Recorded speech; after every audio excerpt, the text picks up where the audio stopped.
পচোৱা বলিছে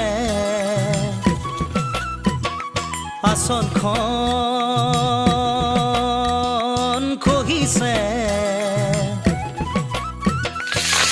দেহাটোৰ কুমলীয়া ঘূৰণিৰে পৰাই চকুত চকু পৰি পৰিছ তই ৰঙা কলা